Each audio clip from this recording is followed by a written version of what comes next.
I think in this world we cannot all be millionaires.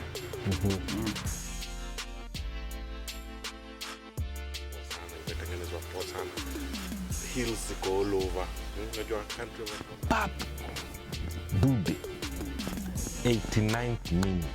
Na eventually ikalipuka. So it's not like I'm unique. Ni kitu pia mimi. Hapa hivi Africa. Kuna lion pia mta.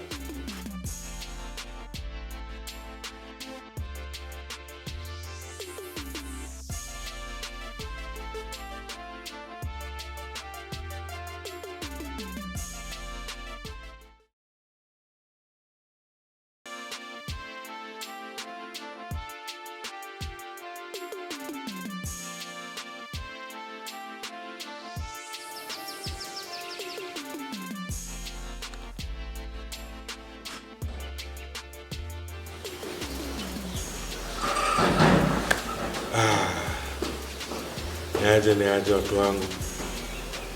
Hope mko poa. Another beautiful day.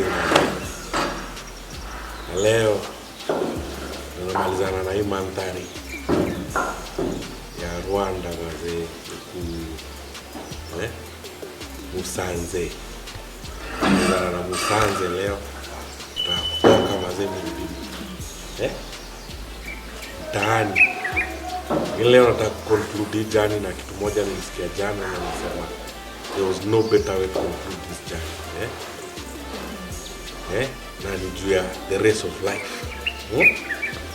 So now boy alikuwa anapatia talk aitwa Hassan, very nice guy.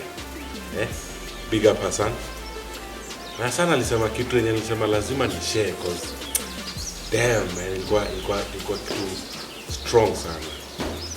Alisema kila morning hapa Afrika kuna gazelle huamka.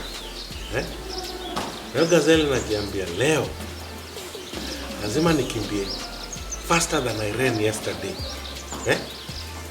Faster than I ran yesterday. Anajiambia hivyo on a daily. Alafu bado hapa Afrika kuna cheetah na mkanga na inasema leo lazima nikimbie faster than the slowest gazelle. Nisipokimbia faster than the slowest gazelle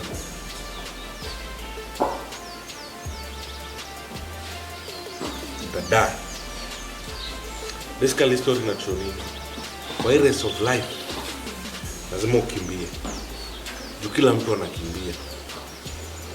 Na ukikuwa slow utakuliwa. Ukikuwa fast utasurvive. Ukikuwa fast utapata dishi. So kwa race of life kila siku ni hapa. Kila siku ni hapa.